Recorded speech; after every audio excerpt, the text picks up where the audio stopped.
From settings that will give you a performance boost to overall gameplay experience, here is every setting that you need to change in Valorant. The first setting we're going to be changing is enabling HRTF inside of our audio settings. This setting will let you more accurately locate where enemy footsteps, weapon drops, sounds of reloading, and more are coming from through a more simulated and better surround sound. This next one is a bit of personal preference, but I personally like it. Under the equipment section in controls, we'll be turning on auto equip prioritize to strongest and don't auto equip melee. This will make it so you never accidentally pull out your knife in a clutch situation, but if you're really on top of things and aware, you don't need this setting. It is nice for braze satcheling, jet dashing, or anything of that sort. The next thing we're going to be turning on is the movement error graph. This will tell you if you're just missing and need to work on your movement, or if you're getting unlucky in your fights. It's really useful to see how you die sometimes. That way you know what you can improve on and visualize it. And if you're new, you can turn the movement error on your crosshair settings on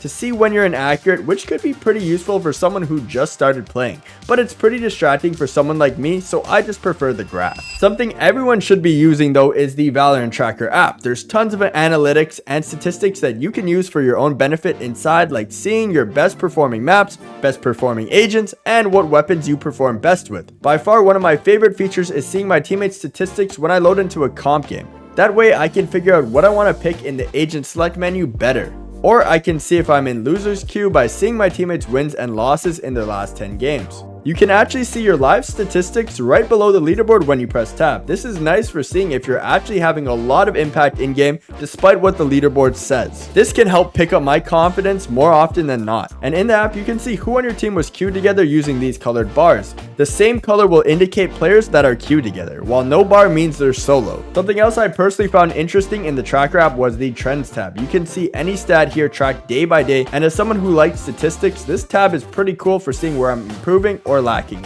And thank you so much to Valorant Tracker for sponsoring today's video. Now let's get back to the settings. Now I know a lot of people get anxiety in clutch situations for a lot of reasons, and one of those is the spectator count. You can actually turn off show spectator count under the general options, which is nice to not be visually reminded your entire team is watching you. And another great setting that's really important for clutch situations is the team mute key. This allows you to set a single key that will mute your entire team for you. There's been so many times I've been in a clutch while my teammates are yapping up a storm. So finding out about this setting was an absolute godsend. After that, we're going to be changing our minimap settings, and here's the ones I use. I set rotate to fixed so my map doesn't rotate when I'm changing directions. Having a static map is just easier for me to see.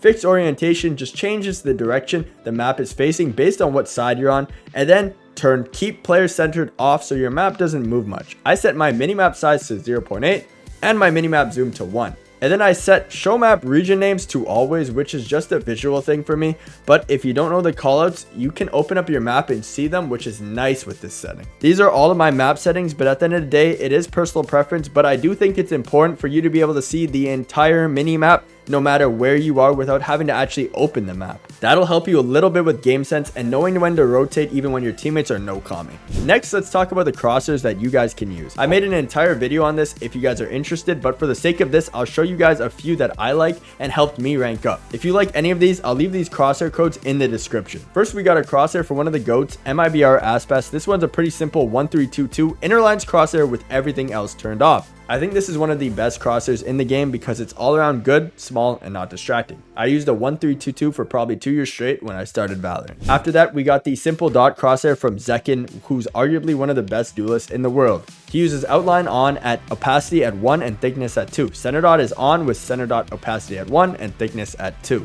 With inner lines and outer lines turned off. This is a bit of a thicker dot crosshair, but it's also pretty nice. And finally, I put the Cryocells crosshair. Cryo is mechanically a beast, and he notoriously runs the plus sign crosshair. For this, set your inner lines to 1420 and turn pretty much everything else off. This crosshair feels a bit weird at first, but once you get used to it, the one taps will start coming in. Again, I'm going to leave these codes in the description, so feel free to copy them. Or if you want more of them, check out my crosshair video. I'm not going to go too in depth in this video. After that, we're going to be talking about sensitivity. This is a pretty big topic, but I'm going to try to summarize it quickly in a general sense. Unless your mousepad space is the size of a petri dish, your sensitivity should be within a certain range of EDPI, which stands for effective dots per inch, If you calculate your own eDPI, just multiply your in-game sense by your DPI, and that number is your eDPI. The average eDPI for a Valorant Pro player is 280. So if yours is crazy high or crazy low compared to that, you might want to try something else. The Valorant Pro player's eDPI equates to about 0.35 in-game cents at 800 DPI,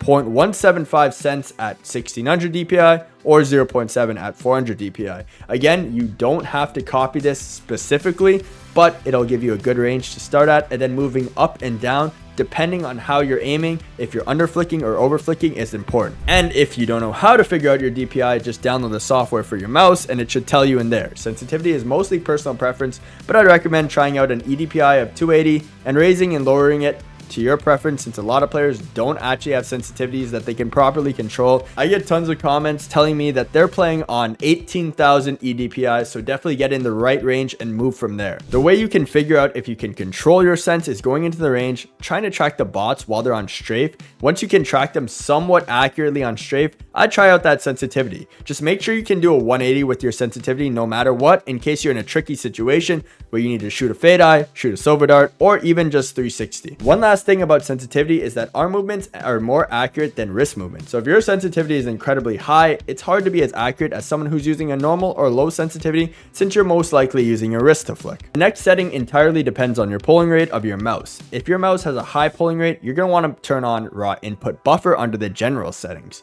This will reduce input lag on your mouse by letting your mouse inputs be sent directly to the game instead of having to go through your operating system first. Again, this is for high polling rate mice, I think anything over 1000 hertz. Next, you're going to want to turn on the show blood setting. This will allow you to see if you've dinked an enemy behind a box because of the massive amount of blood that will squirt up. This setting can actually get you some free info or kill sometimes, so make sure to turn it on just in case. I also have show corpses setting turned off as well, since sometimes a body can block your vision. Instead, it drops little agent icons on the ground in place of bodies. I can't tell you how many times I've died to a body blocking my vision before I changed this setting. This will also help if you are one of the few Sage players out there, since it's easier to figure out whose body it is to res your teammates. And if you're a Viper player, I definitely recommend turning your enemy highlight colors to purple and turning on the bloom setting in the video settings. This will make enemies in the Viper ult glow a ton more and let you see them slightly earlier than they see you, making a pretty big advantage in the Viper ultimate. And if you aren't a Viper player, you should probably set your enemy highlight color to yellow, since it's the first color that the human eye will react to. Ultimately, this can be personal preference and it's not that big of a difference, but I find changing it once in a while to a different color will help me stay focused. Next, let's talk about whether you should be using left hand or right hand. And there's some data that suggests that it can be dependent on which eye of yours is dominant. If you're right eye dominant, the left hand view model might be better for you, and if you're left eye dominant, the right hand model should be best for you. This can feel weird changing at first, but it's worth giving it a try to see how it feels for you guys, since 75% of people are in fact right eye dominant and most people have never even tried changing this. I'm gonna edit an image in on screen so that you can test which eye is dominant for you. And finally, for your graphic settings, head to video and turn on multi-threaded rendering. This basically allows all your cores and threads on your processors to work in Valorant, which will raise your FPS. Next, turn on material quality down to low, texture quality to low, detail quality to low, UI quality to low, vignette to off, and definitely turn VSync off. This setting is absolutely terrible and will increase your input lag. Then I set anti-aliasing to none, filtering to 1x, improve clarity to off, experimental sharpening to off, bloom to off, unless you want your game to look better, distortion to off, and cast shadows to off. Doing all this should raise your FPS by a decent amount, but if you have a supercomputer and like how the game looks, feel free to turn them up a bit to medium. Next, open up the task manager while Valorant is running, head down to the detail section. Here, scroll down to the bottom until you see Valorant. You're going to want to set both Valorant EXE and Valorant Win64 shipping to high priority if you want to get the most FPS out of your Valorant. After that, open your Windows graphics settings and make sure to turn on hardware accelerated GPU scheduling, which is going to take a load off of your CPU. And since Valorant is pretty CPU heavy, it's nice to put more of the load on your GPU than normals to even things out. And if you're just having an underperforming CPU in general, no matter what, this setting is solid. And if you guys enjoyed the video, make sure to drop a like and subscribe. And if you have any setting changes or tips, make sure to leave them in the comments below. Thank you for watching and peace out.